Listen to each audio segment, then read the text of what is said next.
So for those who are attending, joining us for the first time, we welcome you to Reigning Life Church, where you may find home, find rest, and find life.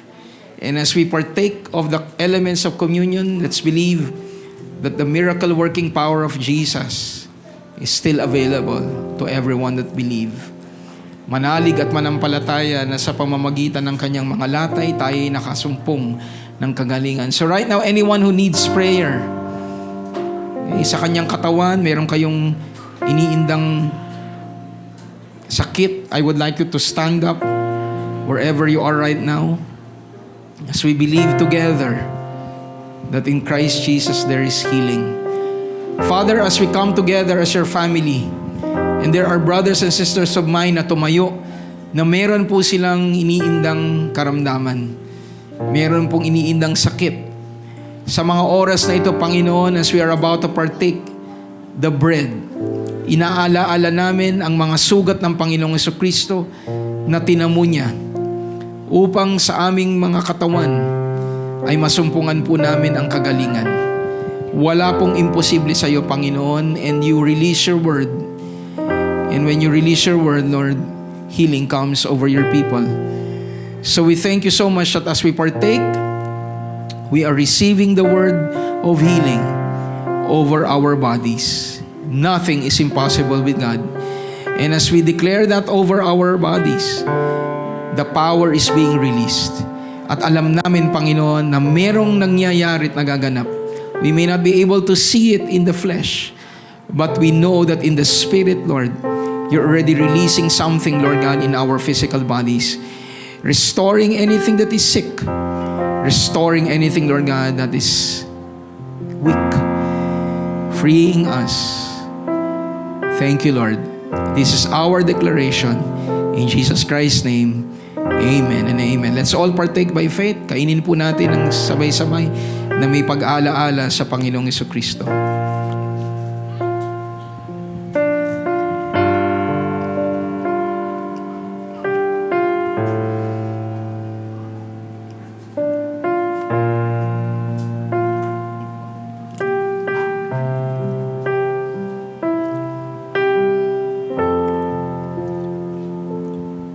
Thank you, Jesus. Lord, those who stood up a while ago, Lord, I know that you're already doing a miracle in their bodies because they are believing what you have already done for them. Nothing is impossible with God. And for His children who trust in you, Lord, nothing will also be impossible. So thank you so much. And even as we partake from the cup, amin pong inaalaala ang dugo ninyo na nabuhos para sa ikapagpapatawad ng aming mga kasalanan. You have redeemed us completely. You have purchased us completely from all the works of Satan. And because we are now in you, through the blood of Jesus, we can now live a life that glorifies your name. Sa aming isip, sa aming pong mga salita, sa amin pong buong pagkatao, even as you have called us to prepare for your return. We love you and we praise you, Lord. We are the righteousness of God in Christ Jesus. We believe that because that is what is true. We love you, God. In Jesus Christ's mighty name, amen and amen. Let's all partake by faith. Thank you, Jesus. Pakisabi nga po sa ating mga sarili, in Christ Jesus, I have been made righteous, I am forgiven, I am loved, and I am favored. In Jesus Christ's name, amen and amen. Hallelujah. So thank you so much for taking the time to be with us today. Pwede po bang pakibati natin na ating katabi na isang magandang umaga? Amen. So good morning po, and for those who are joining us for the first time or returning, hallelujah, we welcome you to Reigning Life, where you may find home, find rest, and find what? Life. Diba? Find life, and it's all because of Jesus Christ. So sa mga nag-join din po sa atin via RAC, we welcome you also, at salamat sa Panginoon, no, for technology that you're able to join us. But I pray that in the coming days, we'll be able to see you here at Reigning Life physically. So let us now proceed sa atin pong lesson at yung atin pong series na kino-cover ay entitled Expect Miraculous Waves from Jesus' Office of Mighty Prophet. So ang ating Panginoong Jesucristo performed 3 important offices. Ang Panginoong Jesucristo natin held the office of a king. Siya po'y hari. He also held the office of a priest. He is our high priest. And Christ Jesus is also our mighty prophet. So ang ating pong sineselebrate na tema sa buwang ito, Christ Jesus, our mighty prophet. Sabi nga natin, Jesus Christ is our mighty prophet. Okay? And gusto nating i-emphasize na when we say Jesus Christ is our mighty prophet, we are not saying that Jesus Christ is only a prophet, which is the claim of other faith. They acknowledge that Jesus, the existence of Jesus, but they consider Jesus Christ to be isang propeta lang. Ang katotohanan, ang Panginoong Jesucristo ay dakilang propeta at siya ay ang anak ng Diyos. So our mighty prophet is also the Son of God. Okay? So hindi po ito pagmamaliit. Actually, ito po'y pagtuklas sa lawak ng ministeryo ng ating Panginoong Jesucristo. And if you will study the Old Testament, even in the New Testament, binabanggit dito. Di ba? The laws and the prophets. Romans chapter 3. So yung gawain po ng propeta, ng mga propeta, ay napakahalaga. So alam natin, ang law, di ba? Yung pong kautusan, points to Jesus. Yung upcoming sacrifice ng Panginoon. So yung ginagawa pong paghahandog sa lumang tipan, yan po ay tinupad na with finality through the Lord Jesus Christ. And the word says that being witnessed by the law and the prophet. So ang propeta, ang mga propeta sa lumang tipan, ganun din, pinopoint kay Jesus. Okay? At yung katuparan ng mga hinihula ng mga propeta ay nasa Panginoong Jesucristo na po. And we covered po, 2 Sundays ago, na binanggit ng Panginoon through Moses that God will raise up a prophet amongst His people. So sino yon? Si Jesus Christ. So hindi natin pwede pong tanggalin yung pong katotohanan na si Jesucristo po ay prophet din. Yun nga lang, hindi natin siya tintindan na propeta kagaya ng gustong i-project ng iba, na siya ay tao lang. He is a prophet, but at the same time, He is the Son of God. Klaro po ba yun? Okay? So today, we will go to the continuation of our series. Okay? At yung atin pong text ay nasa Luke 24:17-19. And Jesus Christ said to them, while they were on their way to Emmaus, dalawa pong alagad ng Panginoon, they were perplexed, they were anxious. So what happened? Because nakatanggap sila ng balita na ang Panginoong Jesucristo ay wala dun sa libingan niya. So ang Panginoong Jesucristo, siya po ay sumama doon po sa paglalakbay ng kanya pong dalawang alagad. At ang sabi dyan, what kind of conversation is this that you have with one another as you walk and then you are sad? Then one whose name was Cleopas answered and said to Jesus, "Are you the only stranger in Jerusalem and have not known the things which happened there in these days?" And Jesus said to them, "What things?" So the two mentioned to him the things concerning Jesus of Nazareth. And si Luke described Jesus from Nazareth as a prophet, mighty indeed, and word before God and all people. So makikita natin dyan, di ba, na ang Panginoong Jesucristo was described to be a mighty prophet before God, before people, both in deeds, sa gawa, at maging sa kanyang salita. So let us just pause for a while and pray. Father, we give you glory and we give you praise as we study your word today. I pray that your people will open their ears to be able to hear your voice today. And I pray, God, that the Holy Spirit will encourage everyone, regardless of the situation we are in, as we receive the mighty word of God. we will be free from whatever situation we are in now. Because mighty is our God to save. Salamat, Panginoon. We just bring back to you all glory and all praises in Jesus Christ's mighty name. Amen and amen. So Christ being our mighty prophet, there are certain blessings that we can expect from Him. And yung atin pong acronym na kino-cover natin for the month is WAVES. Sabi nga natin, WAVES.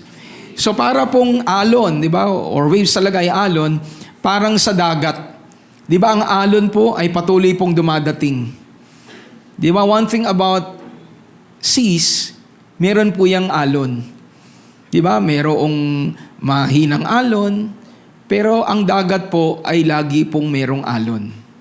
Amen po? Lagi po yan. And especially when it comes to a point that there will be stronger waves or stronger wind, the waves become more big. Diba? And patuloy po yan na dumadating. So let us view Jesus Christ the same way. Na pag nakilala natin ang Panginoon bilang isang dakilang propeta, meron po tayong e-expectin na miraculous waves. And there are 5 things that we can expect from Christ and so much more. No? Pero dahil ito lang po yung ating kino-cover, 5. Una po is a prophet, mighty before God and before men, both in deeds and words. Definitely there will be the mighty word. Kagaya po ng binanggit kanina ni Ate Erica, di ba? Ang walang propeta pong tahimik. And we have seen that in the life of Jesus. Di ba? And yung ating kinover during that time is that sabi po ng isa pong centurion, you don't need to come physically, but only say the word, and my servant will be healed. Gumaling po ba yung katulong? Amen. Kasi ang prophet, di ba, na naroroon yung power ng Diyos, there will be the fulfillment of what is being declared. Kaya sa pagdeklara ng Panginoon ang kanyang salita, gumaling po yung alipin. Okay? And part of the word, kaya po merong power is because there is authority. So we covered this 2 Sundays ago, na naglalaman po ng authority ang Panginoong Jesucristo being a prophet. And today we will cover 2 areas, that Christ, as our mighty prophet, we can expect victory. Makikita natin mamaya, mga kapatid, na malaki po ang ugnayan, even in the Old Testament, lalo na sa Panginoong Jesucristo. Pero in the Old Testament, napakalaki po ng ugnayan ng katagumpayan ng bayan ng Diyos sa deklarasyon ng propeta. Diba? We will see that. At kita naman natin yan, diba? Throughout the Old Testament, marami pong ni-raise up si Lord na prophet. And kings during the time, the likes of Solomon, the likes of David, and all, even Saul to a certain degree, unawa nila yung salitang ibinibigay ng Diyos sa pamamagitan ng propeta. Bago sila makipaglaban, bago sila umatake, lagi nilang pupuntahan yung propeta. Ano ang word ni Lord? Nandyan pa po ba tayo? So, kailangan ma-rediscover natin to. Diba? Yung pong victory through prophets. Victory as the word, prophetic word is being released. And not only can we expect victory from God, from Christ, but also empathy. Ano yung empathy? Meron po siyang malasakit. Diba? There is compassion from our Lord Jesus Christ. And next week, we will cover po spirit. Ang mga propeta po ay talaga pong, di ba, nilulukuban ang kapangyarihan ng Espiritu ng Diyos. So we can expect that. So today we will cover victory. Sabi nga natin, victory. Sige po, yung pong salitang may victory, ang tono. Victory! Yan! Victory pinag-uusapan, parang talo. Di ba? We're going to talk about victory. Okay? So sabi po doon, sa Luke chapter 24, 1-6. Okay? within that chapter na kino-cover natin, na dineclare ang Panginoon, di ba, bilang a mighty prophet, Jesus of Nazareth, mighty both in deeds and words before God and God's people. Ano po ang pinagsimula nun? Because ang Panginoong Jesucristo ay nabuhay na magmuli. So we go back to the resurrection account. Now on the first day of the week, very early in the morning, they and certain other women with them came to the tomb bringing the spices which they had prepared. We all know the story. Meron po mga babae, they would go to the tomb of Jesus. At sa ibang account, sa Matthew 28, kay binabanggit po doon na ang Panginoong Jesucristo, diba, nabuhay na magmuli, pero bago po natuklasan na siya nabuhay na magmuli, meron po mga ibang babae, no, they were prepared to anoint the body of Christ. They were expecting that Jesus would be there in the tomb dahil patay siya. Kasi ang patay, di ba, nililibing. Sa ating mga panahon na lamang kinikremate, pero normally, ang patay, nililibing. So they were expecting Jesus to be in the tomb because they know that He is dead. So they were discussing sino magtatanggal noong bato. No? Sino magtatanggal sa bato na tumatakip doon po sa tomb ng ating Panginoong Jesucristo. So dito sa account sa Luke, nakita na nila the stone was already rolled away. And then they went in. And they could not find the body of the Lord Jesus. So bakit wala doon yung tomb? Bakit wala doon yung katawan ng Panginoong Jesucristo? Sino po ang nilalagay sa libingan? Yung patay. So dahil si Kristo'y buhay, wala na doon. Can you hear an amen? But they were confused. They did not expect. Because they saw Jesus Christ buried. So they were expecting Christ to be inside the tomb. Nandyan pa po ba tayo? So what happened? So when they went into the tomb, they were perplexed. Nagtaka sila, and then two men stood by them, two angels, in shining garments. And then these two angels said to them, because they were afraid, they bowed down their faces to the earth, and they said to them, to the women, "Why do you seek the living among the dead? He is not here, but He is risen." So sabi po ng dalawang anghel, bakit nyo hinahanap ang patay sa libingan? O bakit nyo hinahanap ang buhay sa libingan? It is very uncommon for someone to be living inside the tomb na buhay. Tayo nga lang, di ba? Mamamanga tayo at nagtataka tayo bakit merong mga tao na tumitira sa sementeryo. Kayo po, kung tatanungin ko po kayo, gusto niyo po bang mag-spend kahit overnight sa sementeryo? Bakit? Kasi ang sementeryo para sa patay. Hindi yan para sa buhay. So ang Panginoong Jesucristo na buhay, dapat wala siya talaga sa libingan. Kaya ang sabi ng dalawang anghel, bakit nyo hinahanap yung buhay sa pwesto ng mga patay? Wala siya rito. He is risen. Yes, you saw Him die. You saw Him dead. But He is no longer dead because He overcame death. He became victorious over death. And now He is risen. Palakpakan nga natin ang ating Panginoon. So we can say, mga kapatid, that Jesus Christ, our mighty prophet, was victorious even over death. At yung katagumpayan niya laban sa kamatayan, yon ang garantiya ng katagumpayan sa lahat ng aspeto ng ating buhay.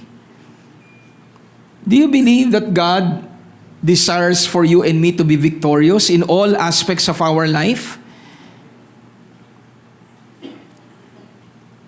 Wala pong sumagot. Sino naniniwala na nais ng Diyos na tayo'y matagumpay sa lahat ng aspeto ng buhay natin? And I tell you, ang victory, dumadating naman talaga pag may challenge. How can you say that you will be victorious kung wala kang challenge? Ang Panginoong Jesucristo, we know that He became victorious because He was deeply challenged. He suffered. Diba? He was left alone. Even God the Father had, for a certain time, needed to set Him aside, to abandon Him. So in all aspects, Jesus Christ faced the greatest challenge in human history, pero He overcame them. And that is why we can say He is victorious. Amen. Kaya ikaw ba ay mayroong problema? Kalabitin mo yung katabi, may problema ka ba, kapatid? May challenge ka ba? O, kung meron, ang pagkabuhay ng Panginoon mula sa mga patay ay garantiya na sa gitna ng iyong problema, sa gitna ng sitwasyon mo, ang katagumpayan ay tinitiyak ng Panginoong Jesucristo sa mga taong sa Kanya ay umaasa at nagtitiwala. Palakpakan nga natin ang ating Panginoon. You no longer need to look for other proof of victory. Jesus Christ. The resurrection of the Lord Jesus. Sabi nga ni Pablo, kung hindi nabuhay na magmuli ang Panginoon mula sa mga patay, tayo ang pinakakawawa. Pero dahil tayo ay nananampalataya at merong pagpapatunay na si Jesucristo ay talagang nabuhay muli sa mga patay, then in your circumstances, you can also expect victory always. Maaaring nasa gitna ka pa ng problema ngayon, pero hindi magtatagal, sa panahon ng Panginoon, mararanasan mo yung tagumpay sa sitwasyon mo. Amen po. May mga iba nga po, di ba? Minsan natutuwa tayo, 60 years old, 65 years old, graduate. Di ba? Pag narinig ba natin yung ganong balita, sinasabi natin, ba't ang tagal mong mag-graduate? 65 ka. Ano ginawa mo? Dapat 25 years old ka o 20 nung graduate ka. Di ba? Pag naririnig natin yung ganong balita, kinukutya ba natin? Di ba ang sinasabi nga na nai-inspire pa tayo? Kahit na nagtagal, at least, graduate. Nagtagumpay. I'm not saying, mga kapatid, yung mga kabataan dito, naabutin kayo ng 50 years. Pero ang point ko doon, di ba, kung ano man ang iyong sitwasyon, when you believe that in Christ Jesus there is victory, then you will eventually, by the grace of God, experience victory. Para po patunayan sa inyo, in 2 Corinthians chapter 2:14, now thanks be to God, who? Ano kasunod na word? Always. Always what? Leads us in triumph. In victory. How? In Christ. So where is victory found? In Christ. And God is the one who always. Sabi nga natin always. Pag sinabing always, may exception. Pag sinabing may exception, hindi na po always yun. Pero pag sinabing always, always. What does God do? He always lead us in triumph in Christ Jesus. And this is what's powerful, that even in Christ, He diffuses the fragrance of His knowledge in every place. Think about it. If you study yung context po na to, si Paul had that anxiety. Dahil hindi niya na malaman, nung time na yun kasi walang text eh. Di ba? Walang Zoom, walang Messenger. So hindi niya alam kung nasan si Timothy. Pero eventually, nalaman niya that Timothy was safe. So anong sabi ni Pablo, after po niyang malaman that Timothy was safe, sabi niya, thanks be to God who always leads us in triumph in Christ Jesus. And He even diffuses the fragrance of His knowledge in every place. So ang Diyos, nagkaroon ng realization at paalala ang Panginoon kay Pablo na sa gitna ng iyong inaalala, ako ang magdadala sa iyo sa tagumpay. Can you hear an amen? Sabi nga dyan sa Tagalog, salamat sa Diyos dahil lagi siyang nasa unahan natin sa parada ng tagumpay.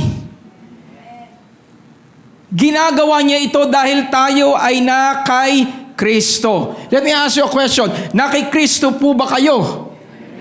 So kung kayo'y na kay Kristo, ako'y na kay Kristo, bahagi tayo ng parada ng tagumpay. Amen. We need to start believing this. And I firmly believe many of us know that Jesus is alive. Pero we are forgotten. We forget. We tend to forget that the greatest triumph in human history is for Jesus to overcome death. Sabi po ng Biblia, di ba pinag-aralan natin 2 months ago, that Christ Jesus, the last enemy to be overcome is death. So ang Panginoong Jesucristo, nang nabuhay siya mula sa mga kapatay, wala na pong ibang dapat pong alalahanin ng bawat isa sa atin. Can you hear an amen? At sabi nga ni Pablo, saan man kami pumunta, ginagamit kami ng Diyos para ipakilala si Kristo sa mga tao. Think about it, sa gitna ng kanilang mga sitwasyon, hindi sila tumitigil na ipahayag ang mabuting balita. Pinapalaganap namin ang Ebanghelyo at sa harapan ng Diyos yun ay parang halimuyak na pabango. So what causes real victory sa atin is Jesus Christ. Jesus Christ, hindi yung diskarte mo. Hindi yung diskarte ko, hindi kayamanan ko. Hindi kayo, hindi ako ang dahilan ng tagumpay kung hindi si Jesucristo. At kung ikaw ay bahagi ng parada ng tagumpay, expectin mo tagumpay. Kung kasama ka sa parada ng talunan, expectan mo talunan. Pero sabi dyan dahil tayo na kay Kristo, tayo'y bahagi ng parada ng tagumpay. Nakakatuwa kayang maging bahagi ng isang team na alam mong panalo. Tama ba si Pastor Mel? Di ba yung recent nga lang na PVL draft Meron pong isang rookie, hindi ko na maalala kung anong pangalan niya. Nagulat siya, ang nag-draft sa kanya, Creamline. Sa mga nagsusunod po sa PVL, di ba ang Creamline, madalas po ba silang cha-champion? Pastor, hindi kami PVL League of Nations, Volleyball League of Nations kami. Diba? Pero for those who follow PVL, alam nila pag Creamline, talaga pong laging top contender yan sa championship. So yung pong rookie, tuwan-tuwa siya because ang nag-draft sa kanya, isang champion team. Mga kapatid, ang pumili sa atin ay isang champion God at walang iba yan si Jesus Christ. So dahil bahagi tayo ng kanyang team, bahagi tayo ng kanyang pamilya, sa gitna ng iyong sitwasyon, magtatagumpay tayo. Amen. Pag sinabing always, always, your situation will eventually change because you are in Christ Jesus. At key po dyan, mga kapatid, is for you to embrace the victory in Christ. Victory comes when you embrace the victory in Christ Jesus, contained in the good news, and by grace, you share it and proclaim it also to other people. Alam niyo mga kapatid, napaka-importante po na niyayakap po ninyo ang mensahe ng mabuting balita. Nakakalungkot po kasi when you mature, when we term mature in Christ, ang isip natin doon ay nakakaligtaan na natin yung basic which is really what Christ has done. Pero ang katotohanan, hindi po dapat yun kinakaligtaan. ang buhay natin ay dapat nakasentro sa mabuting balita. Kahit na ako ay pastor na, the center of my life should remain to be the good news. Can I hear an amen? And I tell you, we are bound to fail when we trust on our own selves. Pag didiskartin mo ang buhay mo sa isip mo, sa magagawa mo, na naisasantabi natin ang ginawa ni Jesus para sa atin, you are bound, I am bound to fail. Pero when you always find yourself trusting sa good news ni Christ, when you always rely on the good news, you as a child of God, you will always expect and should expect victory. Sino dito ang naniniwala na pag nag-share kayo ng gospel sa unbeliever at nanampalataya yung unbeliever, nililigtas sila ng Diyos? Ulitin ko yung tanong. Sino naniniwala when you preach the gospel to an unbeliever, to someone who is in darkness, someone who is in sin, pag sila'y nakinig at nanampalataya sa mensahe patungkol kay Kristo, sila po'y naliligtas? Di ba kaya nga tayo umahayo? Nagpupunta tayo sa iba't ibang mga lugar? Kasi naniniwala tayo sa kapangyarihan ng good news. Why is it when it comes to unbelievers, we believe that God can save them? Pero sa atin bilang mga mananampalataya, we find it difficult to embrace the victory of Christ Jesus. Nung pong last week, nung si Ayan po ay nasa Qatar na siya. So, nung pong last week, pinag-pray niya po kami ulit. Kasi si Mami medyo nahilo-hilo. So, pinag-pray po ulit ni Ayan. And while we were praying, alam niyo, ni-remind po ng Panginoon sa akin regarding po healing. For us Christians, Satan no longer has any control. Satan no longer has power over a believer. And if you really study and meditate on it, why can an evil spirit or Satan rule your body if the Holy Spirit is there? Tama ba?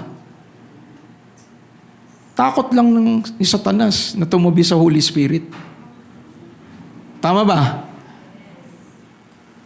This is the truth. So ang tanong ngayon, if that is the case, why is it there are still Christians who are sick? And we often attribute it to the work of Satan. Kaya tayo, wala tayong ginawa kundi mag-cast out ng evil spirit sa isang Kristiyano. We have to change our mindset. Sabi nga ng Panginoon, if I am in you, why would the enemy be in you? Nandiyan pa po ba tayo? So ang tanong ngayon nga, Pastor, bakit may sakit pa? We need to change our view. Minsan iniisip natin na nandiyan pa rin yung power ni Satan kasi hindi pa nagmamanifest fully yung healing mo. Titignan mo yung high blood pressure mo o yung presyon mo, taas pa. So iniisip mo, Satan, umalis ka. How can that be? You're a believer.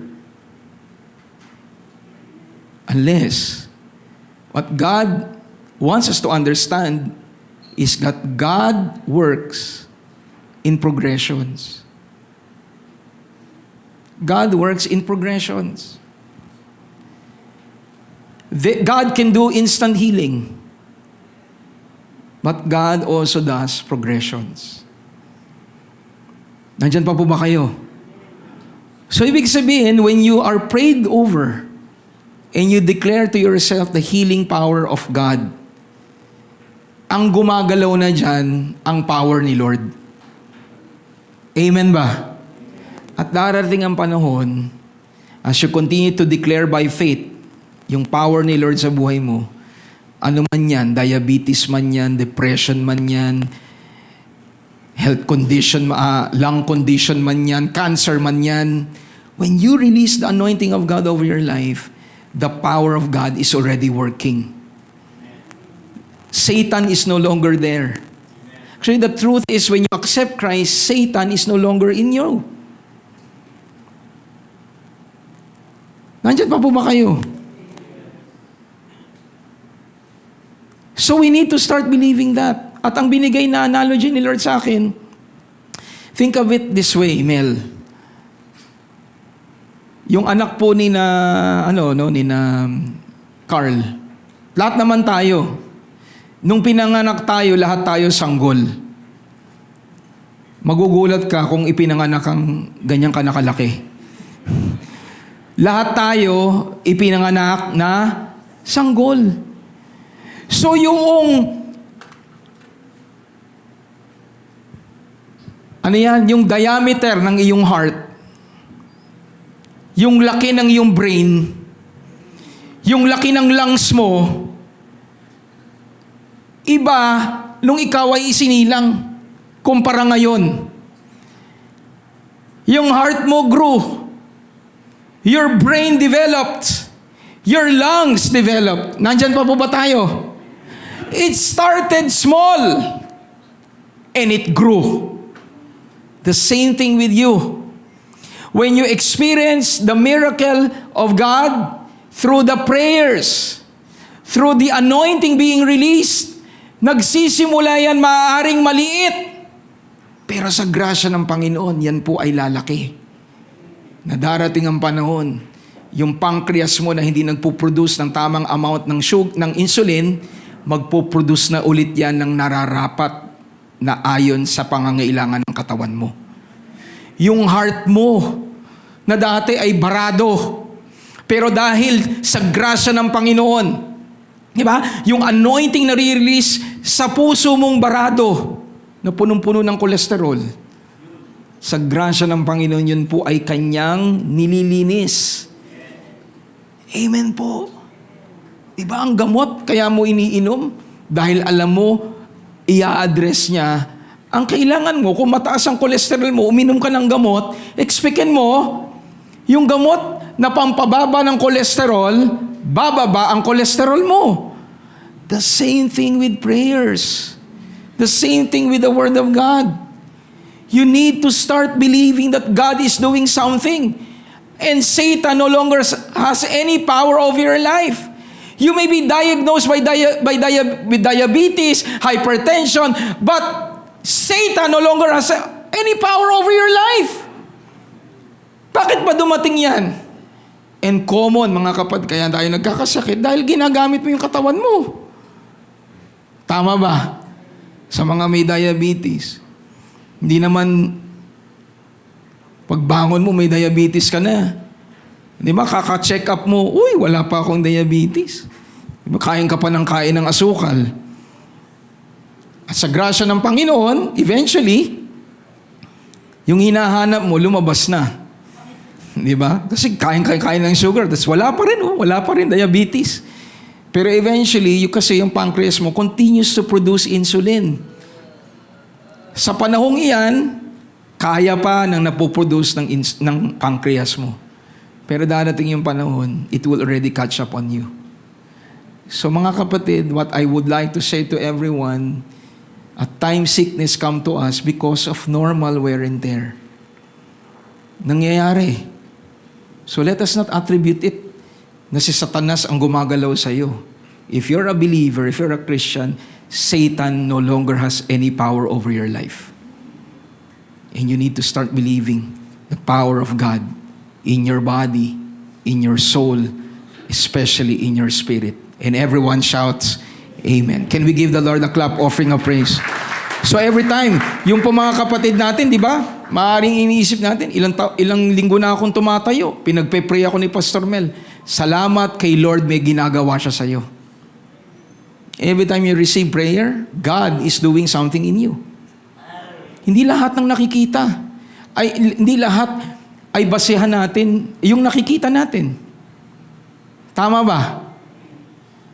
Let me give you an example. Di ba ang isang tao, naka-experience na ba kayo na healthy, kitang-kita nyo, di ba? Nag-e-exercise pa nga. Tapos nabalitaan nyo, inatake. Hindi po ito pinag-uusapan para tayo takutin. Pero ang gusto ko pong i-point, hindi komot hindi nyo nakikita, walang problema. Tama ba? Nandyan pa po ba kayo? Nakabalita na po ba kayo na gano'n? Yung kapatid, yung iyong kaibigan, kamag-anak, hindi ba healthy nung isang araw lang kausap ko eh. Nag-gym pa nga eh. Tapos nagulat kayo, na heart attack. Kasi hindi lahat na nakikita eh. Hindi lahat ng bagay ay nakikita nyo. So kung sa isang taong healthy, sa loob niya, meron palang problema. Sa isang taong sa tingin mo sa labas, hindi healthy, sa loob niya, may ginagawa ang Panginoon. Hello, nandyan pa ba kayo?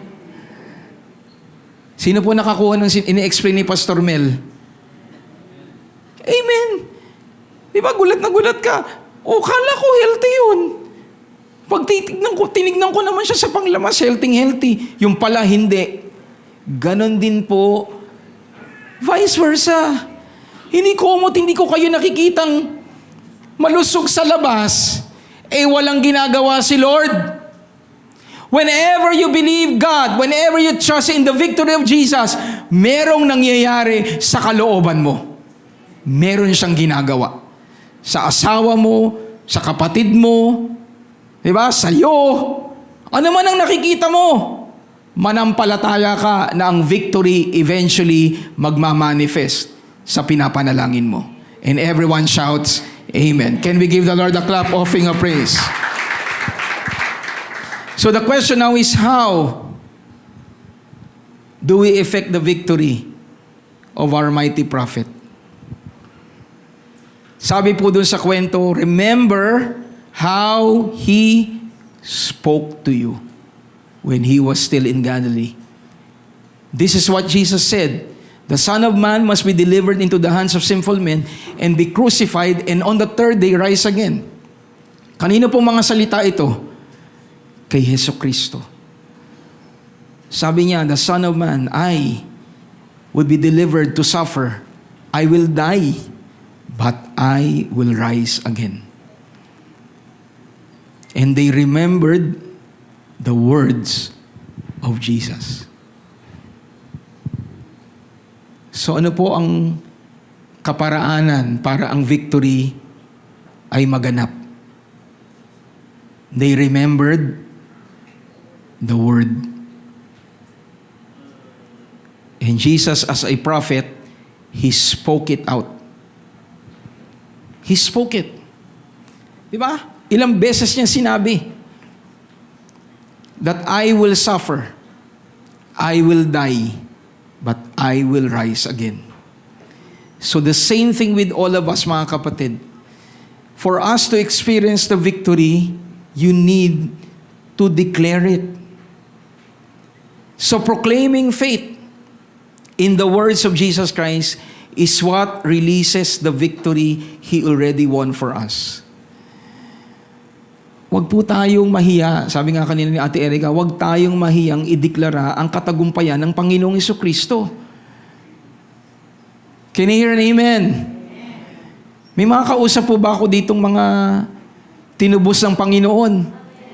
Mamaya, sabi mo sa katabi mo, I declare over your life na mamaya ka na aantukin. In Jesus' name. Diba? Sayang naman yung ipinunta nyo rito kung tutulugan nyo lang si Pastor Mel. And oftentimes, nandito tayo sa preaching, ang iniisip natin yung gagawin natin mamaya. Sayang ang pagkakataon. Focus. Again, if you need victory, tinuturuan tayo, proclaim in faith the word of Jesus Christ that He already won for you and me. Declare it. Can you hear an amen? Ang Panginoong Jesucristo ganun din. Bilang propeta, sabi niya, maghihirap ako, mamamatay ako, ililibing ako, pero mabubuhay ulit ako. So in your situation, you declare it. Nakikita ko nga may sakit. Nakikita ko, nararamdaman ko nga may karamdaman. Pero naniniwala ako sa grasya ng Panginoon at victory ng Panginoong Jesucristo. Itong sakit na ito, binayaran na ng Panginoong Jesucristo sa pamamagitan ng kanyang mga latay. Ang sakit na ito ay pinawi na ng Panginoong Jesucristo. Kinuha niya na ang mga karamdamang ito. At sa pangalan niya, mararanasan ko ang manifestation ng healing sa aking physical na pangangatawan. Palakpakan nga natin ang ating Panginoong Jesucristo. Proclaim it! At ang ating pinoproklama, hindi kagaya ng pinapamanik ng paligid. Manifest lang. Diba yan ang, alam nyo, ang mundo, si Satanas, mahilig mangopya. Diba ano po ginagawa ngayon ng mundo? Manifest lang. Manifest lang the universe. Mga kapatid, why would you even trust the universe? Merong creator of the universe na meron ka. At merong mentality ang mga tao, di ba? Wala namang mawawala sa iyo eh. Kung sasang-ayon ka rin sa kanila, walang mawawala sa iyo. Wala namang mawawala sa iyo kung ang pintuan mo ilalagay mo sa dyan. Di ba? Wala namang mawawala sa iyo kung maniniwala ka sa feng shui. Mga kapatid, ang ating pag-asa ay nasa Diyos. Ang ating pagtitiwala ay dapat namang sa Kanya.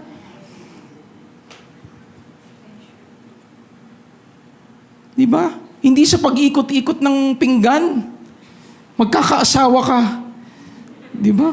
Di ba sinasabi nila? Pag umalis ka, hindi inikot yung pinggan, hindi ka magkakaasawa. Mga kapatid, kahit basagin mo pa yung ang pag-aasawa, sa guidance ng Panginoon, dinadirect ka niya. And when you trust the Lord that He has a perfect partner for you that will support the calling of God over your life, you don't need to worry. God will supply.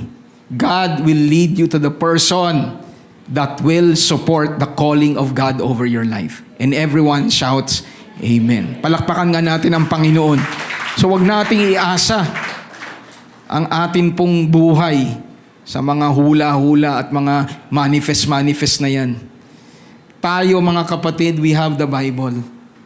We have the Scripture and all we need to do is to confess it, declare it. Can you hear an amen? Let me give you an example. Di ba yung po mga nakakulong, bawa si Cardo, Dalisay, di ba nakakulong? Ano normally ang ginagawa po ng warden o ng pulis para malaman ni Cardo na siya'y malaya? Di ba naririnig natin sa mga telenovela o mga movie, sasabihin, Dalisay! Laya ka na!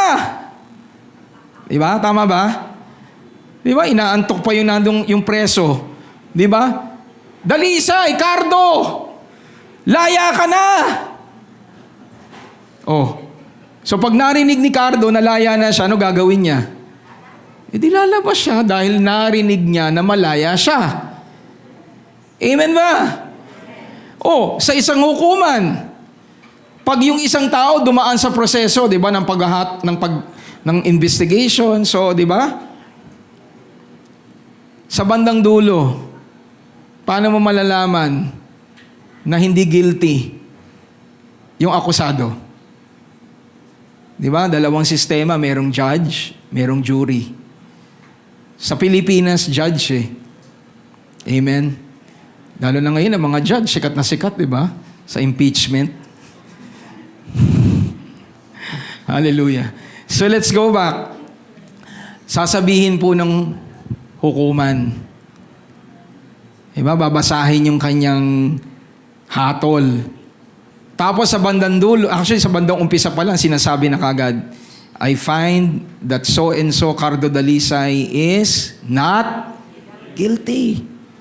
Binubulong ba niya yun? Naririnig yun ng buong korte. Tapos sabay hatol, sabay pukpok. Sa jury, di ba ano sasabihin ng judge? yung lead person. What is your findings? Tapos sasabihin yung lead person. Diba?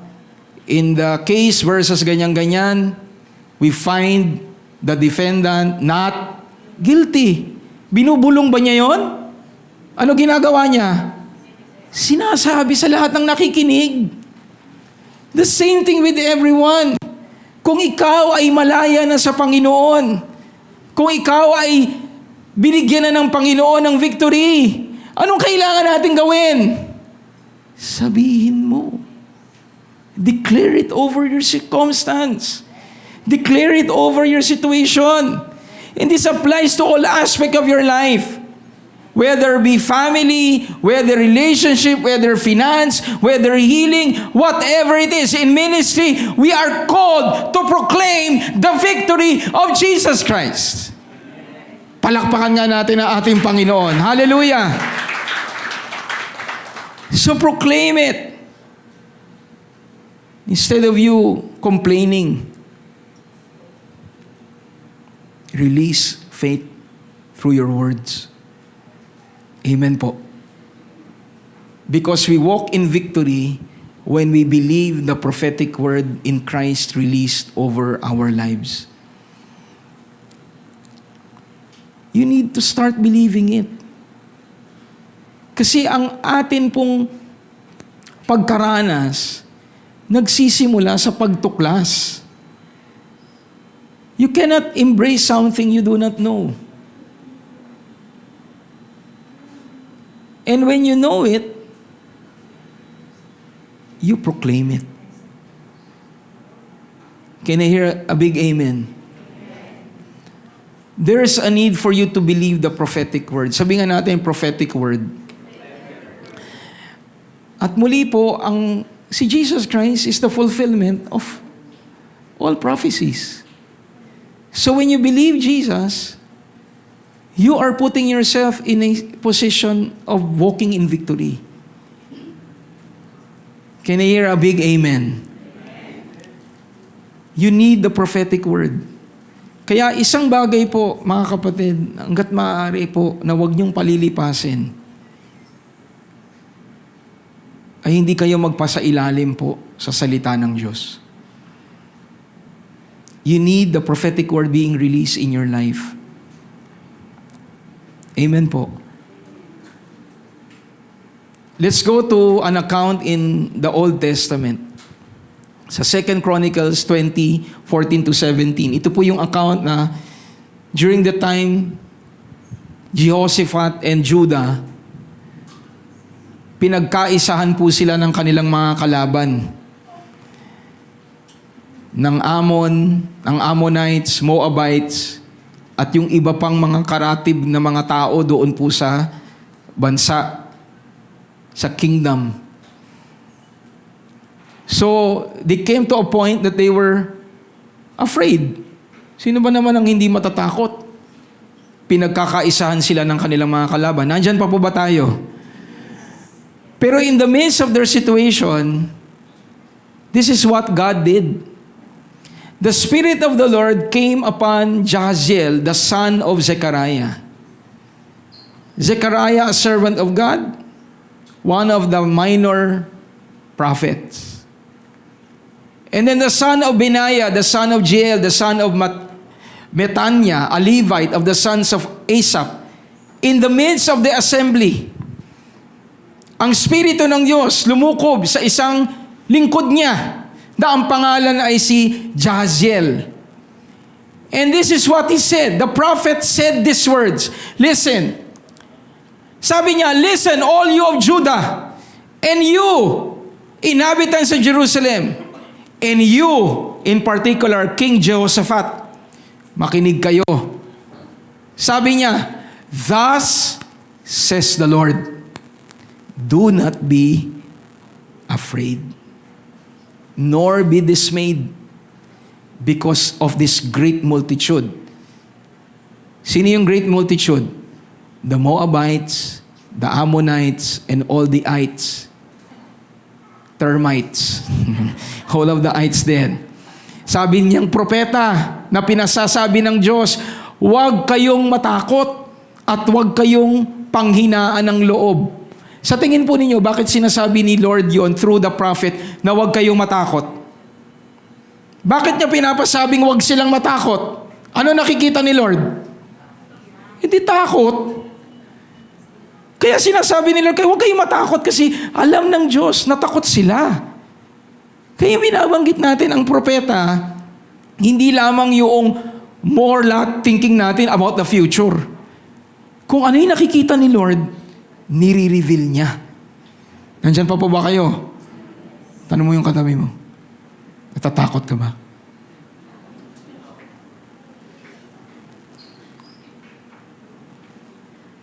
Are you so concerned with your situation? Are you so concerned with a challenge in your life? God is telling us through this word, do not be afraid. Kapatid, pakisabi sa katabi mo, huwag kang matakot.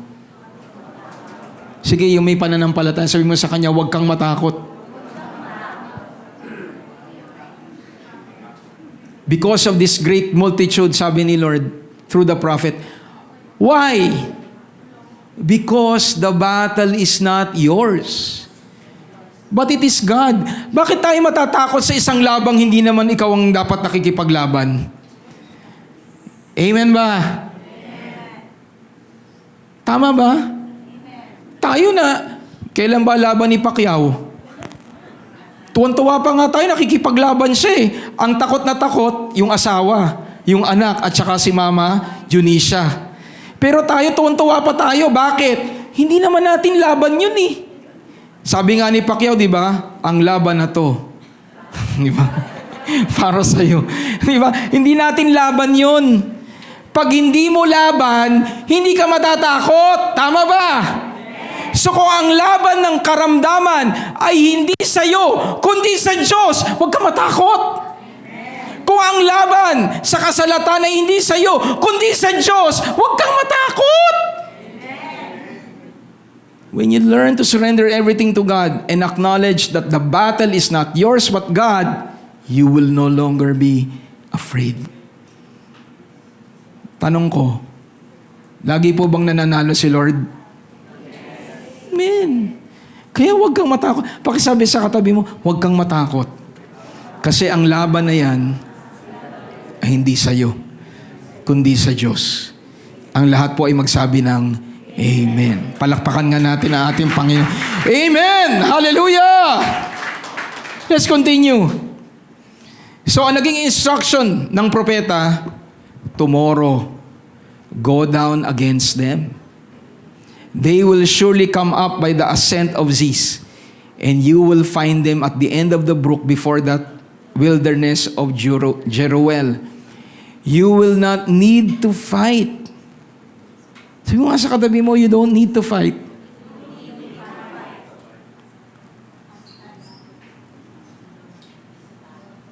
Just position yourself and stand still, and you will see the salvation of the Lord who is with you. Bakit tayo hindi matatakot? Unang-una, dahil ang battle hindi sa atin. Pangalawa, kasama mo ang Diyos. Andiyan pa po ba kayo mga kapatid? Uwian na po ba? Sarap kaya mag-lunch na ganyan ang mensahe, di ba? Na kinakain mo ang fried chicken na alam mong kain ng may tagumpay. Mamaya na, Pastor, sasabi kang fried chicken, wala namang fried chicken mamaya. So let's continue.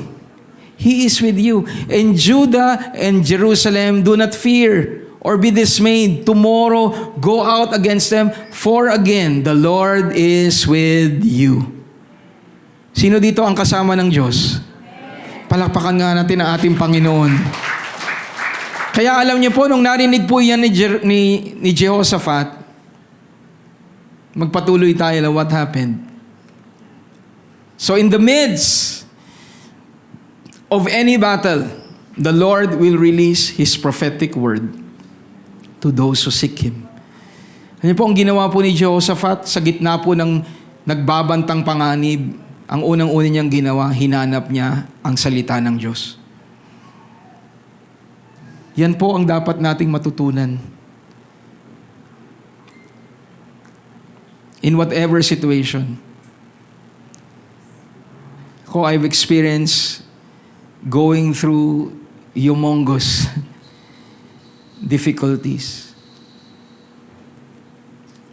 Pero one thing that God has taught me, in the midst of any difficulty, no matter how huge it is, there will be a corresponding word that God wants to release over your life.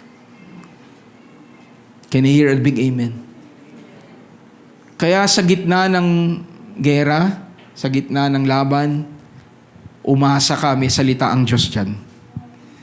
Sabi mo nga sa katabi mo, in the midst of problems, God wants a word released in your life.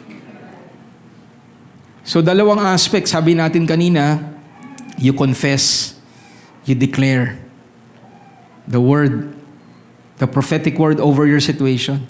And another thing, ilagay mo ang buhay mo sa proclamation ng prophetic word ng Diyos.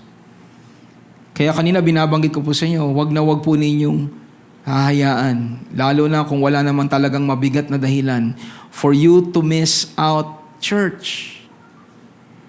Because every time that we gather, the prophetic word is being released over your situation. Can you hear an amen? Hallelujah. Let's continue to prove to you how powerful God's prophetic word is. So si Jehoshaphat, he bowed down his head nung narinig niya yun. Diba? Yun ang tugmang-tugma sa sitwasyon nila. What he did is he humbled himself, he bowed his head, his face to the ground, and all Judah and all the inhabitants of Jerusalem bowed down before the Lord. And what did they start to do? They worship God. Iba nila narinig nilang, hindi na pala natin to laban eh. Mag-praise and worship na lang tayo. Amen! Kita po natin yan.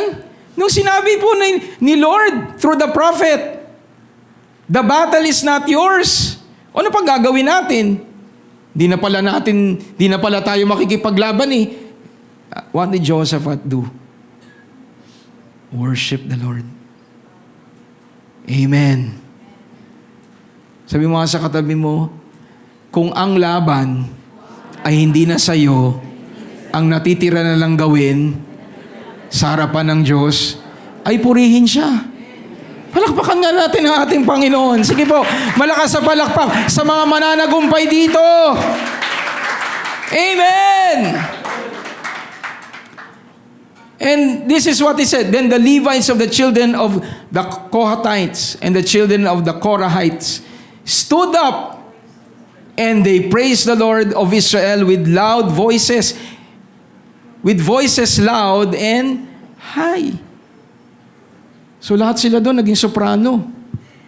Di ba? Lahat sila doon naging tenor at ang lalakas ng boses. Kaya mga kapatid, every time you come to church, pag sinabing worship, ibuka ang bibig. Huwag maging tahimik. Pa? Pumanik yung anak mo doon sa stage. Di ba? Graduate. Ikaw ba ay, congrats. Iba nga may pala pa, di ba? May fans club para magdiwang dahil nagtagumpay. Mga kapatid, if we believe that in Christ we are victorious, you will not be silent. Amen. Hallelujah. Let's continue. So they rose early in the morning and went out into the wilderness of Tekoa. And as they went out, Jehoshaphat stood and said, sino si Jehoshaphat? Previous verses prior to this, takot siya. Amen. Amen ba? Nandiyan ba kayo?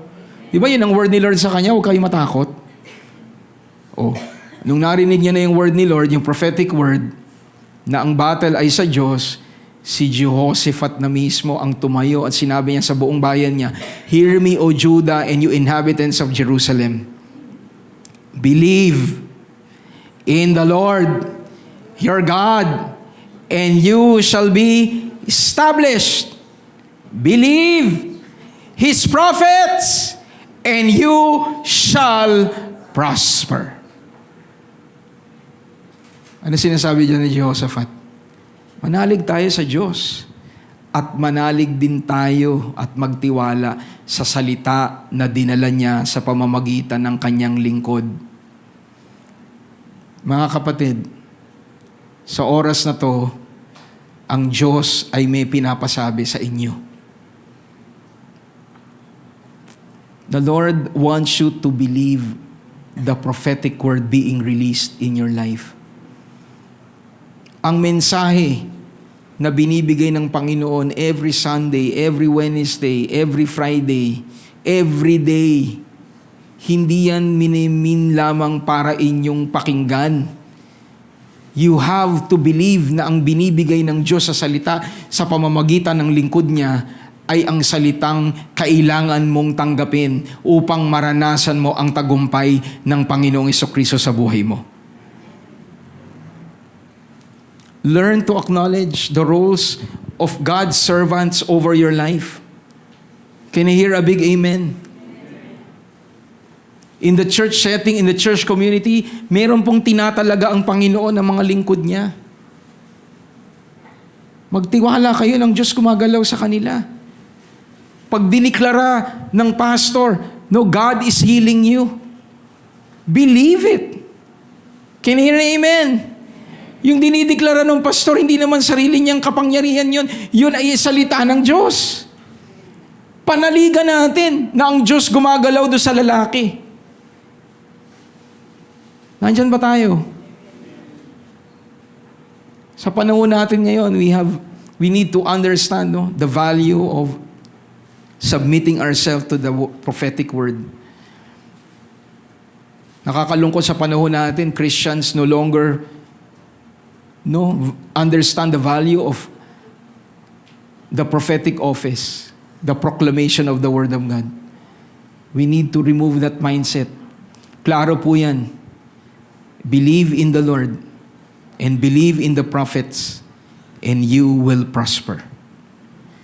Palakpakan nga natin ang ating Panginoon. And in all aspects of your life, there is a word.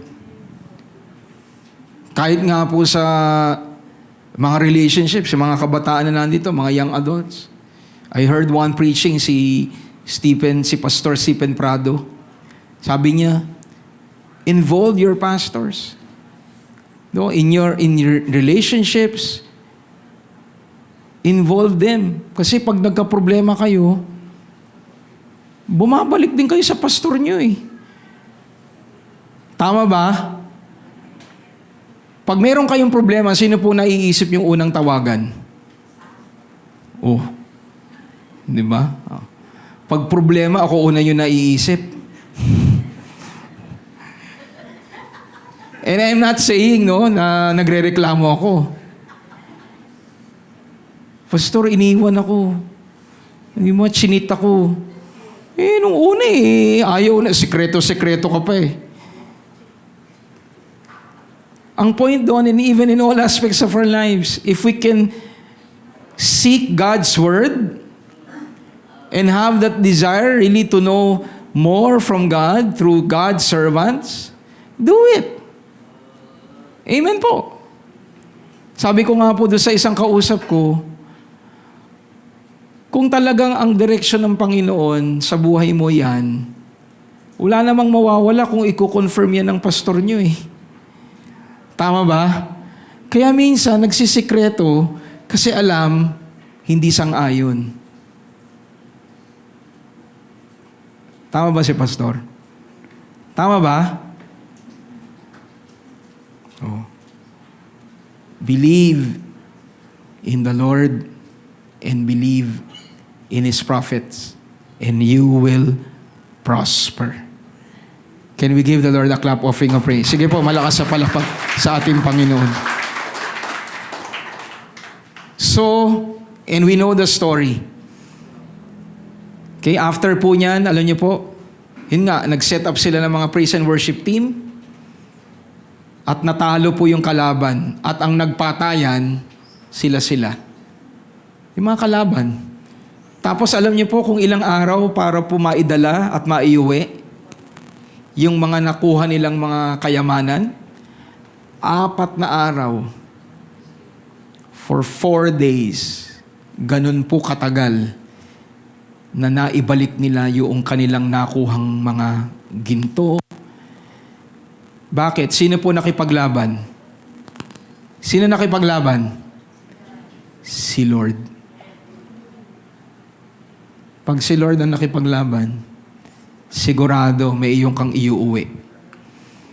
God gives you the victory and you need to believe what Christ has done. And everyone shouts, Amen. Sige po, malakas sa palapa para sa ating Panginoon. So at this point, we will just have a quick break.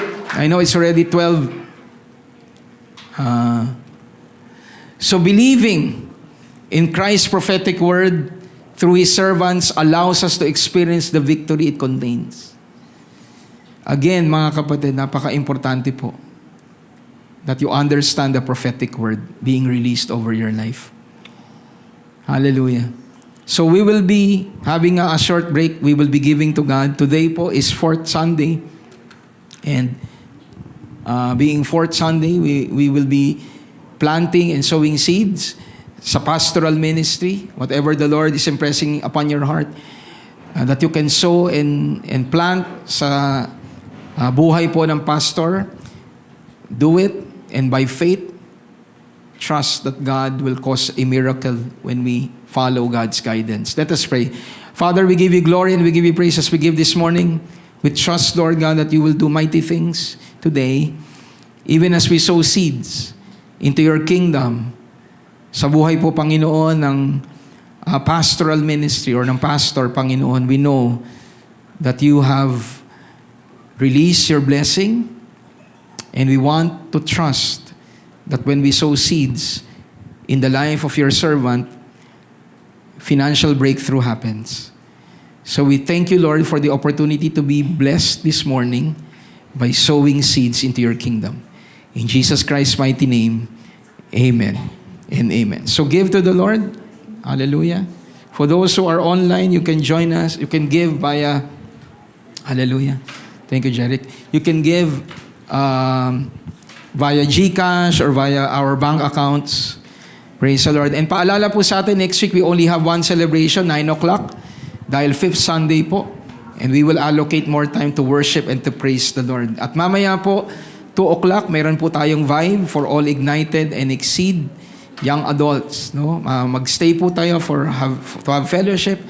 At ang mamaya po ay mag-share ng Word of God ay si Brother Carl po. So let's listen to what God will be sharing sa pamamagitan ng ating pong kapatid. Okay, so let's now proceed sa second part. So the first part was about victory. Sabi nga natin victory. So now we will cover empathy. Okay, sabi nga natin empathy. Okay, so let us look at an account. Basahin na po natin sa Tagalog. A miracle that Jesus did. Kaya ang sabi dyan, pagkatapos pumunta si Jesus sa bayan ng Nain, sumama sa kanya ang mga tagasunod niya at ang maraming tao. Nang malapit na sila sa pintuan ng bayan ng Nain, nakasalubong nila ang libing ng kaisang-isang anak ng isang biyuda. So ano po ang sitwasyon? Ang Panginoong Jesucristo pumasok po sa Nain at meron po siyang nasalubong na ililibing na isang binata kaisa-isa mula sa isang biyuda. So kung namatay na yung kaisa-isang anak at siya'y biyuda, sino na po maiiwan sa kanya? Wala na. Wala na.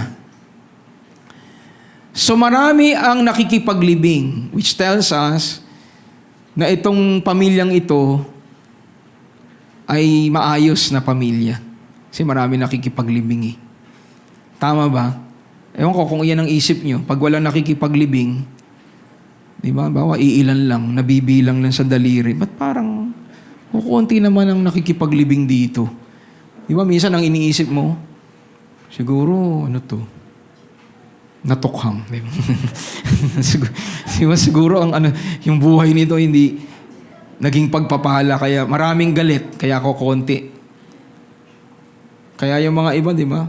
Ano po ginagawa? Nagbabayad pa para maraming umiyak. Tama ba? Di ba sa ibang mga culture, di ba? Nagbabayad pa para may umiyak. Kasi para i-project na, di ba, na maayos. So again, yung pong libing nito, marami. So nangangahulugan, this family was accepted and someone that is, yun nga po, prominent in that family, in that community. So ano nangyari po sa verse 13? Nang nakikita ito ng Panginoon, ano po naramdaman niya? Nahabag ang Panginoon. Sabi nga natin, nahabag ang Panginoon. So alam ng Panginoong Jesucristo yung kalagayan ng balo.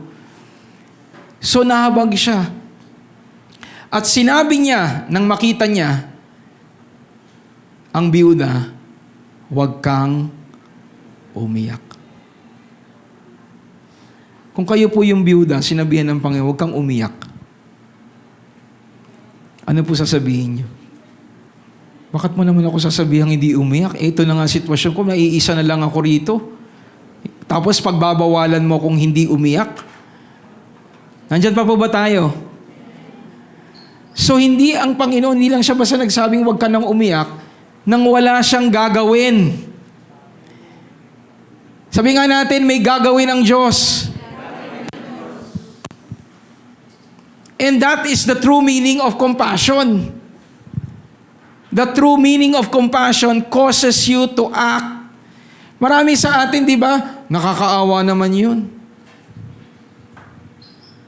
Naawa tayo, pero may ginawa ba tayo? Di ba, minsan yung mga namamali mo sa karsada, ngayon po, palalaan na, di ba? Palalaan na yung mga namamali mo sa kalye. Di ba? Yung itsura talagang pinapapangit. Di ba? Ang hirap ng hindi makakalakad. Tapos nung nag-go na, pagtingin mo, nakalakad. Di ba? Aminin natin, yung kakatok sa pinto mo, di ba, sa kotse, gaganon. Tapos sasabihin natin, kakaawa naman, saan mga magulang nito? Pero sabay na sinasabi mo doon sa bata. Tama ba? Bakit? Kasi mas nangingibabaw yung nakakatakot. Di ba? Baka baka may sindikato to. The point is, madalas natin ginagamit yung nakakaawa. Pero wala tayong ginagawang aksyon. Pero ang Diyos, pag naawa, meron siyang ginagawa.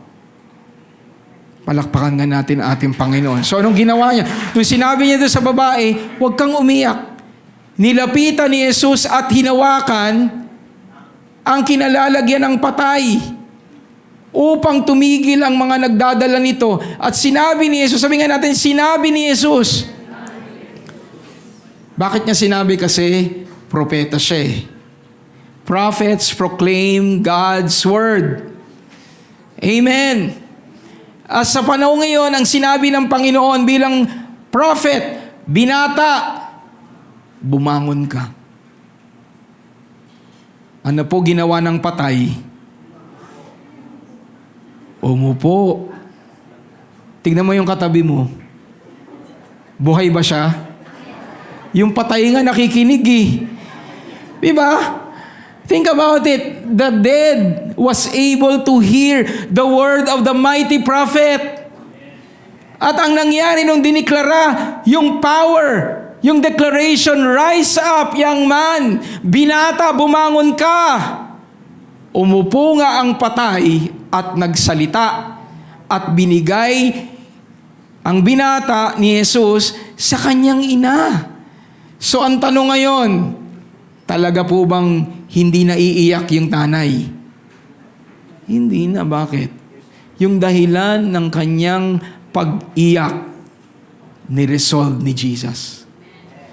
because the mighty prophet released the word, rise up, young man. Palakpakan nga natin ang ating Panginoon. Hallelujah! Sige po, hallelujah! Konti na lang, lunch na. Di ba? Sinabi nila ng mga tao,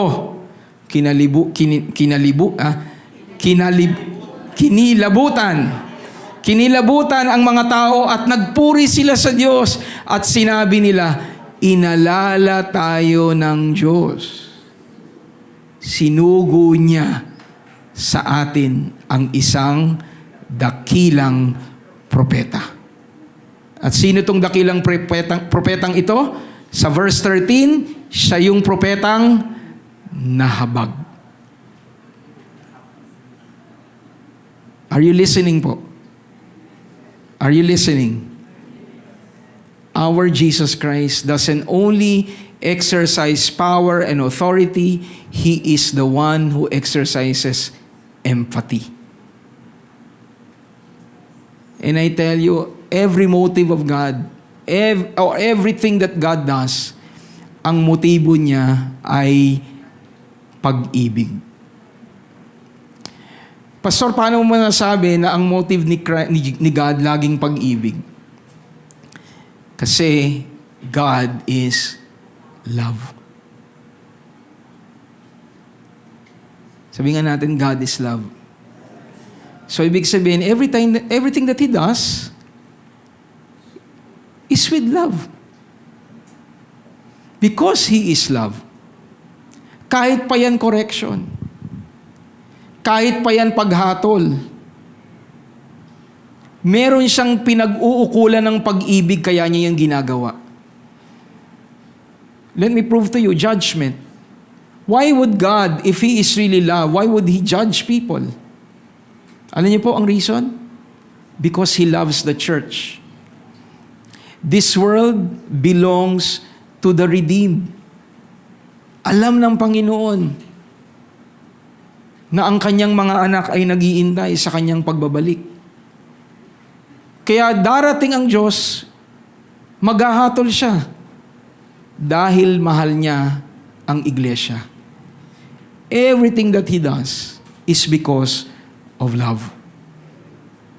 Kahit na ikaw ay kinukorek ni Lord, kahit na ikaw ay binibigyan niya ng salita na maaaring nakasusugat sa iyong damdamin, kapatid, may pag-ibig dyan. Kaya niya yung ginagawa. Sabi mo nga sa katabi mo, lahat ng gagawin ng Diyos ay may pag-ibig sa atin bilang mga anak niya. Palakpakan nga natin ang ating Panginoon. Hallelujah. So every miracle that Jesus Christ does is driven by compassion. For that is the reason why He came. Balik lang tayo. Bakit po dumating si Jesus? John chapter 3 verse 16. Bakit siya dumating? For God so loved the world. The motivation of God, why He came, is love.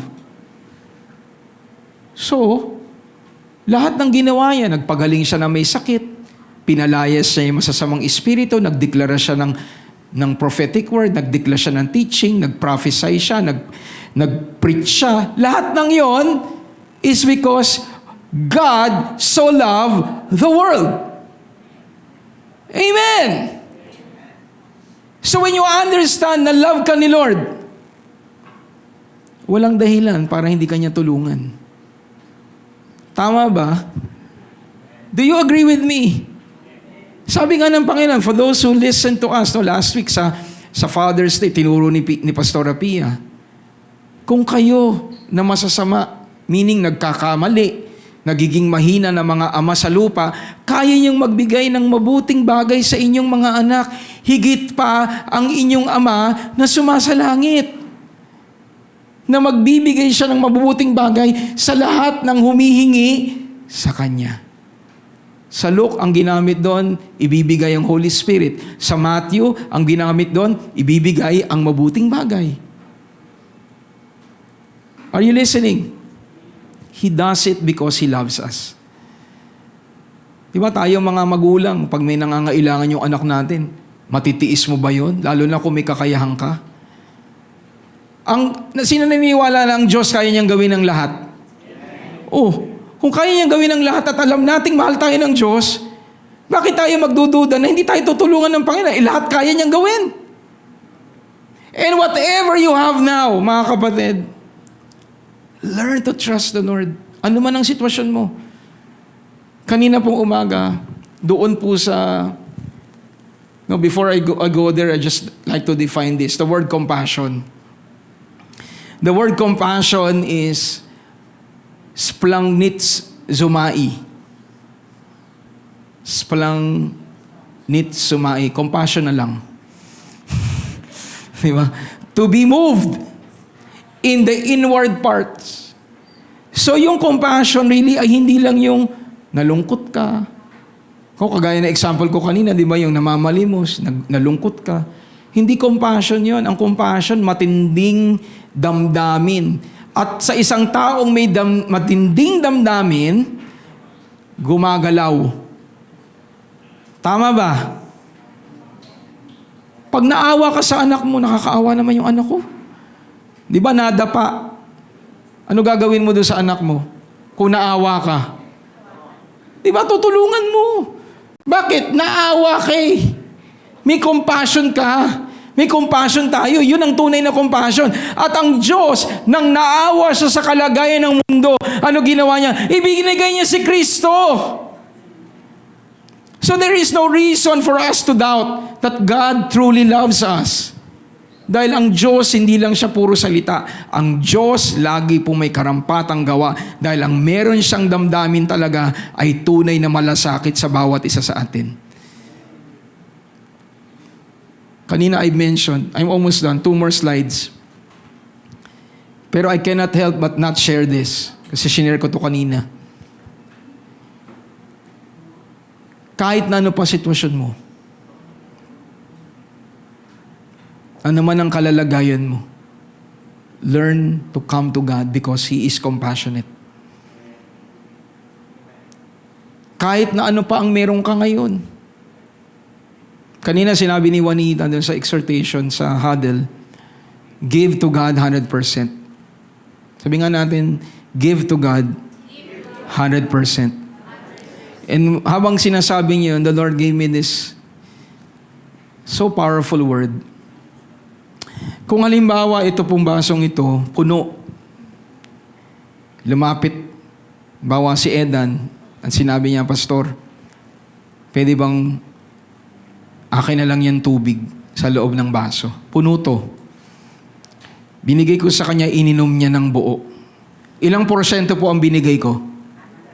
Ilang porsyento? 100%. Halimbawa, kalahati na lang to. At sabi ni Edan, Pastor, pwede ko bang mahingi yung tubig? Binigay ko sa kanya, kalahati na lang ang laman. Ininom niya lahat. Ilang percent ang binigay ko? Ilang percent? 100% pa rin. Kung kakarampot na lang, at sinabi ni Edan sa akin, Pastor, pwede ko bang mahingi, natitira na lang sa baso mo? Binigay ko sa kanya, ininom niya lahat. Ilang percent ang binigay ko? 100% pa din. What is the point? Ano man ang meron ka ngayon, ano man ang sitwasyon mo ngayon, kung ang natitira na lang sa'yo ay pagod, natitira na lang sa'yo ay konting pag-asa, ibigay mo yan. Kasi yung 100% na yan, yan ang kailangan niya para makagalaw ng gusto sa buhay mo. Hindi natin kailangan ng malalaki. Ang ibig sabihin ba niyan, lagi tayong dapat unahin ang ibang bagay? May mga pagkakataon talaga that it comes to a point in your life na yung iyong isip kinakain ng takot. Ang iyong isip kinakain ng pag-aalala. Tama ba? Kahit na alam mo nang di ka na dapat mag-alala, nag-aalala ka pa rin. And sometimes you feel that you are no longer qualified because you are doubting, because you are afraid, you're scared, I'm not qualified. Alam niyo mga kapatid, kung ano man ang meron ka, ibigay mo sa Diyos. Let me give you a powerful illustration, di ba? Ang posporo, kahit maliit lang yung sunog niyan or spark niyan, ibata mo halimbawa sa, hindi ko sinasabing gawin mo, pero sa bahay mo, yung posporong yun, yung napakaliit na apoy, inano mo sa mga papel, iwanan mo, ano mangyayari sa bahay mo? Sunog. Pero ano pinagmulan? Maliit. Maliit. Mga kapatid, sa buhay natin, di natin kailangan isipin kung anong pwede nating malaki laging ibigay sa Diyos. Kung ano yung hawak mo ngayon, yon ang ibigay mo sa Kanya. Kung ang patay nga, kaya niyang buhayin, sigurado ang buhay na kagaya mo, kaya Kanyang pagpalain. Palakpakan nga natin ang ating Panginoon. Sige po, malakas sa palakpak para sa Diyos. Sino po nakakuha nun? So every time you come to God, diba, come to Him just as you are. Pastor, hindi ako nakapag-pray eh. Pastor, nakalimutan kong ganito. Again, I am not saying that you continue not to pray. Pero may pagkakataon talagang nakakaligtaan mo because you are so anxious. Kailangan ko ito matapos. Yung mga may trabaho. Diba? Yung mga estudyante.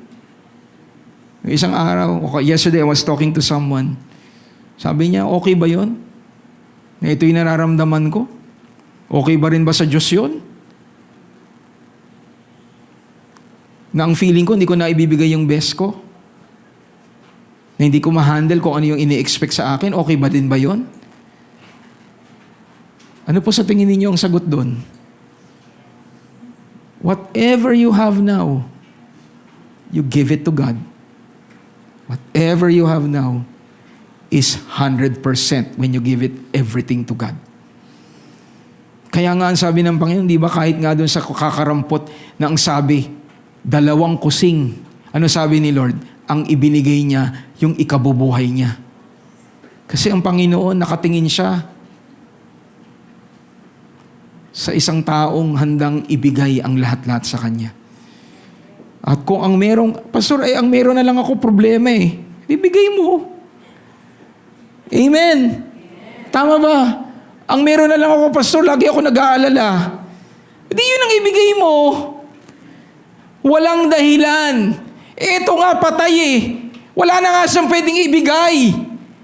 He cannot give anything. Tama ba? Pero alam ng Diyos, alam niya na siya ang may kakayahang bigyan siya. Sabi mo nga sa katabi mo, alam ng Diyos na kailangan mo siya. Muli po, sabi mo sa katabi mo, alam ng Diyos na kailangan mo siya. Tama ba? Alam ni Lord, kailangan mo siya. Kaya sa moment na lumapit ka sa Kanya, sigurado, tutulungan ka niya. Palakpakan nga natin ang ating Panginoon. Hallelujah. As we close, the deep love of Christ overcomes even the impossible, resulting to miracles in our lives. How do we know that really the love of God was there? Meron pong naging gesture dyan ng Panginoon. Kung babasahin natin muli doon sa account, meron siyang ginawa eh. Nilapitan niya ni Jesus, at ano ginawa niya? Hinawakan niya ang kinalalagyan ng patay. Alam niyo po ba sa Old Testament, it's a no-no for you to touch a dead person. Because ang tradition will make the person who touches it to be unclean. Ayan pa ba kayo? Pero ano ginawa ni Jesus dito? Hinawakan niya. Why? Because that is His way of showing to the widow, I care for you. I care for you. Even if tradition tells me that I should not touch the coffin, I am touching it because what is in me is greater than what is in this dead person. Tandaan natin mga kapatid, ang meron ng Diyos ay masigit kesa sa kung ano yung meron tayo. Kung ang meron ka lang pag-aanilangan, ang pananampalataya ng Panginoon idadagdag niya. And all you need to do is just to surrender everything to God because He cares for us. Muli po pakisabi sa katabi mo, mahal ka ng Diyos. Sige po, yung may pananampalataya, sabi mo sa Kanya, mahal ka ng Diyos.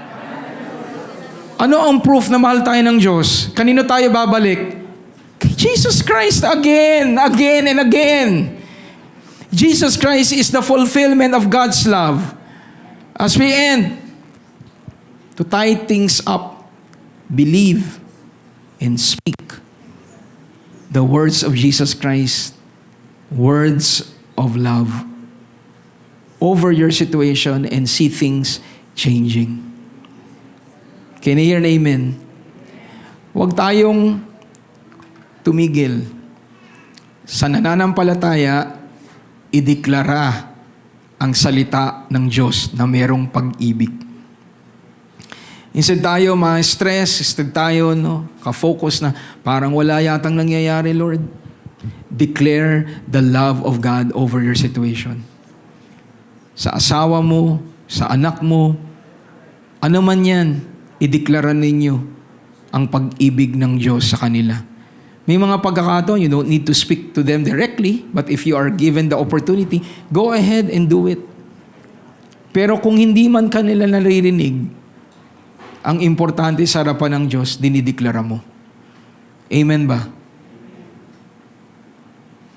Because God, again, is motivated by love. And you are certain that God will move mightily in your life. And everyone shouts, Amen. So napagpala po ba tayo ngayon?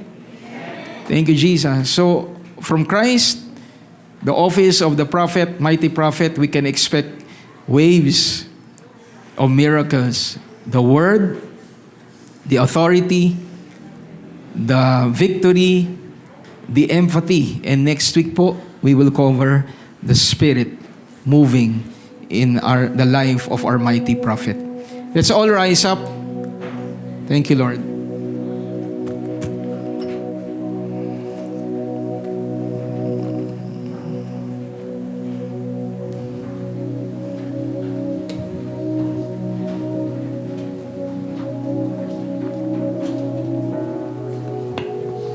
Thank you, Jesus.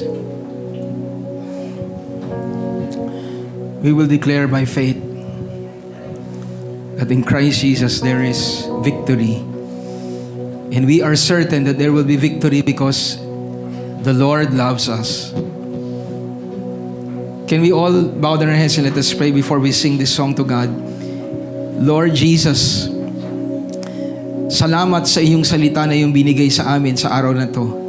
This is what we need to hear. This is what you desire for us to hear.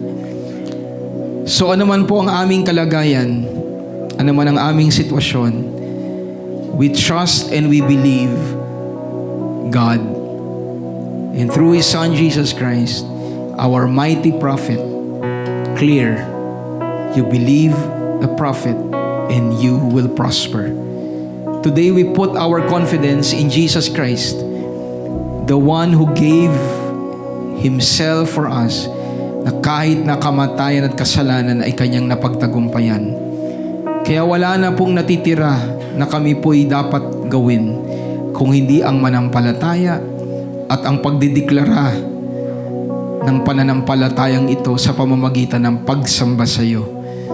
So today as we worship you, knowing that there is nothing more for us to do because the battle is not ours but the battle is yours, we will focus our attention to worshiping you.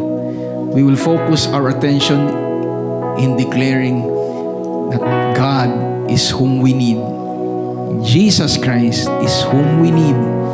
Ano man ang nakikita niyo sa amin, ano man ang natitira na lang sa amin, we give our 100% to you. And by getting what is remaining in us, we will see ourselves filled to overflowing. We surrender all doubts, we surrender all fears, we surrender all worries, and we put our confidence in Jesus. Turuan nyo, Panginoon, ang bawat isa na nandito na sa iyo po umasa at magtiwala. Because when we put our trust in God alone, the impossible happens. The impossible happens in our lives. So we will be calling on the God who has never changed. The God who has never changed. Thank you, Lord God. Thank you, Jesus. Ora bashanda rabakianda rabasondo rabakira radalabashi. I'm calling on the God of Jacob, Ora bashanda rabakira. whose love endures through generations. I know that you will keep your covenant. I'm calling on the God of Moses, Thank you, Jesus.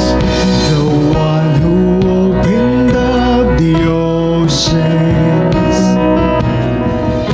I need you now to do the same thing for me. Hallelujah. Let's all together declare this. Oh God, my God, I need you. Oh God, my God, I need you. Need you now, Lord. Now, Lord. How I need you now. I surrender everything and move, Lord. Oh rock of ages, I'm standing on your faithfulness, on your faithfulness. Oh God. Thank you, Lord.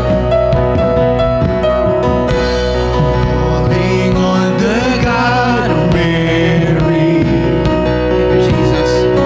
whose favor rests upon the lowly. I know that you all things are possible. I'm calling on the God of David, Yes, Lord. who made a shepherd boy courageous. That's who your God is. I may not face Goliath, but I've got my own giants. Oh God, my God, I need you. Oh God, my God, I need you now. How I need you now. Come on, pour out your heart to the Lord. Oh rock of ages, I'm standing on your faithfulness, on your faithfulness. Oh God, my God, I need you. Oh God, my God, I need you now. How I need you now. Wherever you are right now. Hallelujah. Whatever your situation is. I'm Thank you, Lord. standing on your faithfulness. We're standing on the faithfulness of God. On your faithfulness. Oh God, my God, I need you. Oh God, my God, I need you now. How I need you now. Oh rock of ages, I'm standing on your faithfulness, on your faithfulness. Thank you, Jesus. Thank you, Lord. You never change, Lord. You're the same God. Same, Lord. You heard your children, you hear your children. That's our mighty prophet, You are the Jesus. same. When we cry to Him for help, You are the same. He will help. Rest in that truth. Prayers And you will answer now. answer now. You are the same God. You are the same God. You were providing then. You are providing now. You are the same God. You are the same God. You move in power then. God move in power now. You are the same God. You are the same God. You were a healer then. You are a healer now. You are the same God. You are the... Come on, pour out your heart to the Lord. You were a Savior then. You are a Savior now. You are the same God. You are the same God. Oh God, my God, I need you. Oh God, my God, I need you now. How I need you now. Come on, reach out to the Lord all over this place. Oh rock, of ages, I'm standing on your faithfulness. On your faithfulness. Oh rock, my God, I need you now. How I need you now. The rock of ages, hallelujah. Oh rock of ages, I'm standing on your faithfulness. On your faithfulness.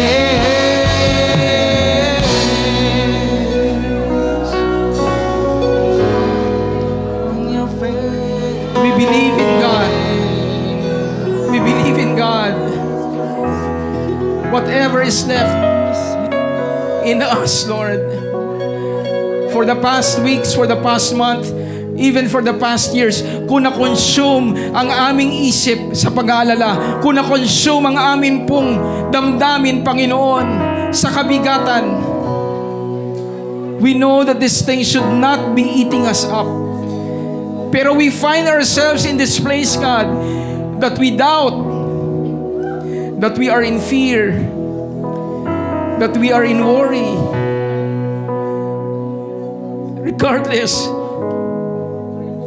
Regardless of where you find yourself now, give whatever is left in you. And you will find yourself receiving that life that the resurrection Himself has. If He can turn around something that is dead, He can definitely restore something that is alive. So whatever you're going through right now, if you feel like giving up, if you feel like abandoning what God has called you to do, if you are pressed because of your sickness, is there really something happening? I've been crying, I've been praying, and I am having doubts, Lord. Do you still really need or want to heal me? You may have a loved one you've been praying for so long that God will release his mental state or her mental state.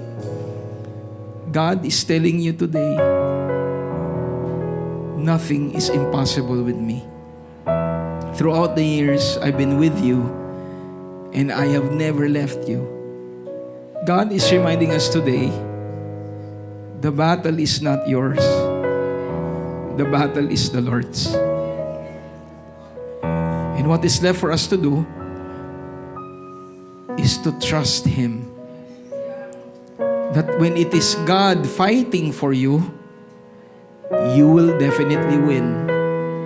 We will find ourselves in a position of victory. That's who Jesus is to us. So right now, just be honest before God and acknowledge that you need the Lord quietly to Him. Let's sing again. softly to the Lord, coming from your heart. Oh God, my God, I need you. Oh God, my God, I need you now.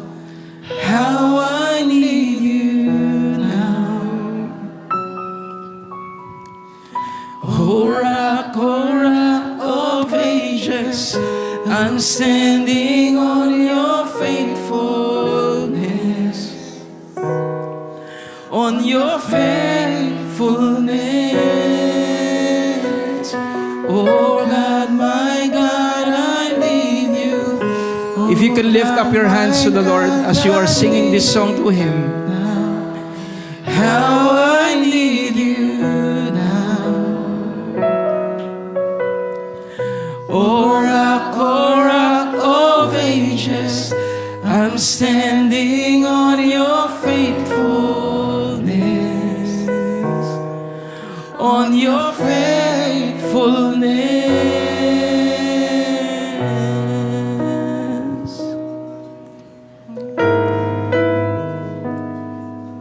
We are reminded of your word that says, God will remain faithful even if we become faithless. God will remain to be faithful even when we become faithless. My brothers, my sisters, let me say this to you. Jesus Christ covers you. Jesus Christ covers you. He will never let you go. He will never, ever forsake you. So right now, just trust Him, believe Him. And in the coming days, as you continue to declare and confess the victory that you have in Christ Jesus, you will be amazed that you will now be living in the fulfillment of what you have believed. At yung pinaniwalaan natin ay ayon sa tagumpay ng Panginoong Jesucristo. We are not inventing promises. We're not inventing things. We are simply proclaiming the prophetic word about Jesus Christ. About healing, about deliverance, about salvation, about anything that is good. Every promises of God in Christ Jesus, they are all yes and amen. And in us, we say the amen. Salamat sa iyo, Panginoon. Bless everyone today. Bless every child of God today. In Jesus Christ's mighty name. And everyone shouts, amen and amen. Can we give the Lord a clap offering of praise? Hallelujah. Come on, rejoice. Sons and daughters of our mighty prophet. Hallelujah. Hallelujah. Thank you, Lord. Hallelujah. Kids, you can come in front. Hallelujah. Can we all lift up our hands towards God? The Lord bless you and keep you. The Lord make His face to shine upon you and be gracious to you. The Lord lift up His countenance, His smiling face, and give you shalom, peace. I declare the grace of the Lord Jesus Christ, the agape, the unconditional love of our Abba Father, the fellowship, the communion of the Holy Spirit to be upon you, upon your family, biological and spiritual family, and that includes all of the kids in front, as we all together proclaim the gospel of our Lord Jesus Christ to people around us, to cities in Metro Manila and the Philippines, and even to the nations, proclaiming that one of these days, soon and very soon, Jesus Christ, our mighty prophet, is coming back alive and well. In the name of the Father, and of the Son, and of the Holy Spirit, in Jesus Christ's name. And everyone shouts, amen and amen. Hallelujah. Thank you, Lord. Thank you, Jesus. Pakisabi nga po, by faith, sa inyong katabi, we are part of God's family kingdom. We are highly favored, greatly blessed, deeply loved, all because of our King in us, the Lord Jesus Christ. And everyone says, amen and amen. Hallelujah. For those who join us via Rock, remember, reigning life through Jesus Christ.